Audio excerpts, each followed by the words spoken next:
A lot of the scholars agree that the first of the major signs will be the Mahdi. Who is Al-Mahdi? Al-Mahdi, literally in Arabic, Al-Mahdi means in English, the awaited one and the anointed one. So the chosen awaited one. His name is Muhammad. You'll find this hadith in Sahih Muslim. Rasul says, his name is like my name and his father's name is like my father's name. So his name is Muhammad, the son of Abdullah. And he resembles the Prophet ﷺ not in his physical form, but in his character. Allah said about the Prophet Muhammad ﷺ, وَإِنَّكَ لَعَلَى خُلُقٍ عَظِيمٍ. You, O Muhammad, are on an amazing character. This is Allah witnessing to this. His character is perfect. This man, Al-Mahdi, will resemble the character of the Prophet ﷺ. And he said, he will rule and lead the Muslims until he transforms the world. يَمْلَأُهَا عَدْلًا كَمَا مُلِئَتْ ظُلْمًا وَجُورًا. He will fill it with justice and peace as it was filled with injustice and tyranny. So how many years did it take for the world to be in this terror and tyranny now? Al-Mahdi, in only a little while, in a short span of time, by the help of Allah, with his knowledge and with his ability, will change this state of the whole world from injustice to justice, from tyranny to peace, just as it was filled the other way. So the balances will be returned with the coming of the Mahdi alayhi salam. And the Mahdi, some scholars say he's born now, and others they say not yet. We don't know. Allah subhanahu wa ta'ala only knows this. But as I said before, the minor signs make it a possibility that he probably is right now here. But Allah subhanahu wa ta'ala knows best.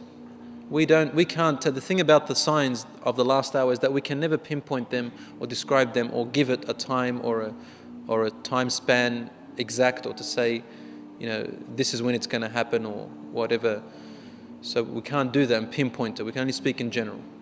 Al-Mahdi, as in Sahih Muslim you'll find this hadith, he will appear in Mecca.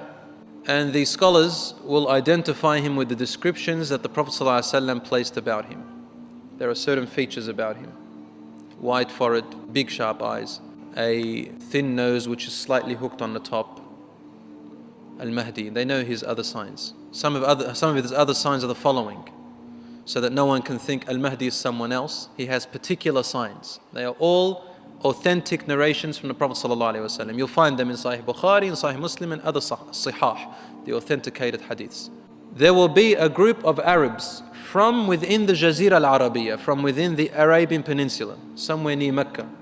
They will hear about the Mahdi and they will not agree with him. They'll say he is not the real one. And they will come from an eastern direction of Mecca. They'll come in with an army to fight Al-Mahdi. So the first people Al-Mahdi will fight are Arabs who are under the banner of Islam, but they've erred, gone wrong. As they are approaching, a group of them, Allah subhanahu wa ta'ala makes the earth swallow them. They all die. And a group of them fight him and Al-Mahdi destroys them all. Prophet ﷺ said he will fight offsprings of 2 Khalifas. And we've had many Khalifas in the past. We've had the Ottoman Empire, we've had the Abbasi, the Fatimi, we've had the Umayyad Khilafah, we have many different. And when he says the offsprings, meaning of them, Allahu Alam which ones exactly. But the first ones are Arabs. And Allahu Alam, they could be of the Abbasi or the Umayyad ones. And he said he will wipe them off. So the first are the Arabs. And the companions asked, O Messenger of Allah, what if among those Muslims who fight him are proper Muslims, but they've just erred? And they die within that battle like that. What's going to happen to them? Rasul ﷺ said, every one of them will be gathered on the day of judgment on the intentions they died for, even if they were with the wrong army. Next after that, so that's one of the first major signs of Al-Mahdi. The other signs of Al-Mahdi, Rasul ﷺ said, he will turn and fight an army that will also prepare an army against him in Al-Furs, Bilad Al-Furs, in Persia. Persia those days, today is known as Iran. Whether it will still be Iran that time or not, only Allah subhanahu wa ta'ala knows. But Rasul told us in the Sahih Muslim that they will be an army from Al-Furs, will also prepare themselves to fight Al-Mahdi. He said he also wipes them off, meaning he destroys them. They have no more power, he disarms them, they no longer have any authority or ability. That's the second army, that's the second sign. Now here's the biggest sign. Then he said, he will fight the Romans, Ar-Rum. In those days, Ar-Rum had a different name to what we have today. It's a bit difficult to pinpoint them, but our scholars tell us, point towards the Europeans in general. And Ar-Rum, who are the Byzantines then, are today their offsprings are mostly the Europeans and their branches. How would this fight be? Well, the Europeans or the Romans, they will prepare themselves against this army. Because Al-Mahdi will come out with such force and authority and power to fill the world with the Sharia of Allah subhanahu wa ta'ala. And we can already see now how the fight against the Sharia is happening. So imagine someone coming to represent it with power and authority. What are they going to do to him? They're going to fight him. Before that happens, however, in some time, and I'm not sure which time that's going to be, scholars have differed about it. Rasul told us, "Tusalihun ar-Rum." You will unite alongside partnership with the Romans. Again, the Europeans. You're going to be partnership with them. وَتُقَاتِلُونَ عَدُوًّا مِّن وَرَائِهِمْ. You're going to fight an army, مِّن وَرَائِهِمْ, an army of theirs, of the Romans. So the Muslims will unite with the Europeans to help them fight against an enemy that's theirs, that's the Europeans' enemy, the Romans' enemy. Has that happened yet? Was it in World War I? Allahu A'lam.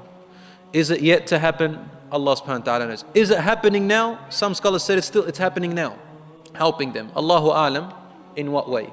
But the point is, tusalihun ar-Rum. There will be this treaty and you'll help them against an enemy that's theirs. After that happens and you'll be victorious, he said in some instance, and he even named the place on this hill, that a Christian will hold the cross and he will say the cross is victorious. And a Muslim will be angry about that because we would have been partnerships with them. Why are you now separating and dividing? He'll break the cross. They have a fight.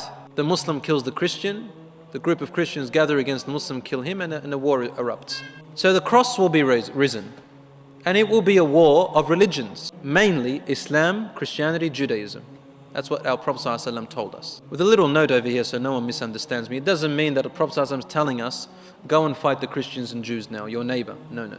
Islam is a religion of peace, and we don't fight people unless they fight us. But this is a fact. The Prophet ﷺ is telling us what Allah told him, that this is what's going to happen in the future.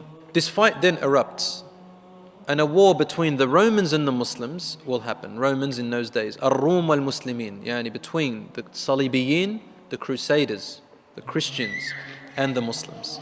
Rasul called them Salibiyun, the cross worshippers, and the Muslims. Will be a fight between them. Some of the Muslims will leave the Muslim rank and will follow them. And if you look at it carefully today, the sifting between the Muslims is happening already. The Muslims will have that fight. Rasul tells us the Muslims will send out an army, a batch. It's not a big batch. Send them out because the sifting has happened and only more of the pure Muslims are left. Who is really going to fight for this deen on that day? Not a person who's materialistic. His heart will be stuck to the world. He's going to run away. He's going to fight and lose all that wealth. No, luxuries of the world. So it's particular special type of Muslims that will be standing up that day. And still among them there'll be the weak ones. Prophet ﷺ called it Al-Malhamatul Kubra. And a lot of our scholars say Al-Mahdi will be leading this. The gigantic war, the gigantic combat. وَحَتَّى لَتَرَى الطَّائِرَ يَقَعُ مِنَ السَّمَاءِ مِنْ شِدَّةِ الْحَرْبِ. You will see the flying object or the birds or whatever is flying on the outskirts of this war. It's got nothing to do with the war. It'll drop from the sky. It'll drop. And some scholars look at it and you can probably analyze it as being atomical warfare. Gases that make birds and objects in the sky fall. This is the hadith of Prophet ﷺ. فَتَفْنَ الشُّرْطَةِ. This batch of army will disappear. Tafna, fana means disappearance. Some scholars say they will have no essence. You can't find them. Their bodies will perish. That they'll disappear. Can't find them. They're gone. Muslims send up another batch. Same thing happens to them. The night departs between them, and fatafna shurta. The whole batch fades. It disappears. Third army. He says, finally, the rest of the Muslims of the world gather against them. All out jihad. He says they will fight so fiercely. And it'll be such a bloody war that it will end. And the Muslims will be victorious. But, he gives an example. If a family had 100 members in it, for example, there will only be one of them alive. The rest are all dead. He says, فَبِأَيِّ غَنِيمَةٍ يُفْرَحْ Ghanima is like when you're in war, you take the belongings of the people you've conquered. So it's called a ghanima, the booty of the war. He goes, on that day, Muslims will not rejoice over any booty, because what mirath is there going to be? He said, what inheritance can be given out? The families are all dead. The majority of people are dead. That's how fierce it is. He was saying, like, if a family had 100, one of them will remain living. So why will he be happy? And what kind of inheritance is going to look forward to giving? So the whole world has gone out of our hearts. That's what it means. There's no more clinging to the dunya at all. The only thing you look for is the hereafter. You want to meet your family in the hereafter. That's all it really is. And it's unfortunate that Allah subhanahu wa ta'ala has to take out forcefully this world from our hearts. The love of this world, the materialism, as it has crept into our hearts today, a lot of the people. Materialism in the sense that it is the priority, and deen is secondary, third, fourth, maybe last. That's what's happened. So Allah has to force it out in this tragedy in order for us to return back to our unity and to our strength. This is the only way we get our strength, through sincerity for Allah. And this batch of Muslims, this whatever's left, are the sincere ones. They're the sifted ones. In that war between the Romans and the Muslims, Rasul ﷺ tells us, this is another sign of the Mahdi's presence, an army from the Romans will take a different pathway from the main army that's fighting, and they will go around from the Sham, from the Syrian side. And a group of Muslims from Medina, Arabs, will go to meet them, to combat them, not to let them through. What they're trying to do is to come from behind and trap the Muslims. And this Muslim army comes out from Medina. The Prophet ﷺ said they are the best believers on that day, the most pious people on that day. They will fight. And those batch of Romans will say to them, we are not here to fight you. We're not coming here to fight you people who are born in a Muslim lifestyle. We have come to fight alladhina sabu minna. We've come to fight those who left our ranks. So what does this mean? Our scholars tell us this means that those who converted to Islam and left the Europeans and those people from Christianity or whatever religion it may be, and gone into Islam and joined the Muslim army. These people are going to come, he said, we are coming to get them who left us and betrayed us and left us, they say. And the Muslim Arabs who come out from Medina will say to them, Wallahi, but we will not let you through to fight our brothers and sisters. So they fight. A third of that army runs away. Rasul ﷺ says Allah will never forgive them. A third will die. He said they are the best shuhada on that day, martyrs, and a third will gain victory. So that's another sign of the presence of the Mahdi. So as not to mistake him, Rasul ﷺ told us his signs so detailed to that point so that you cannot miss who the Mahdi really is. You don't bring up all this other stuff and claim to be Mahdi.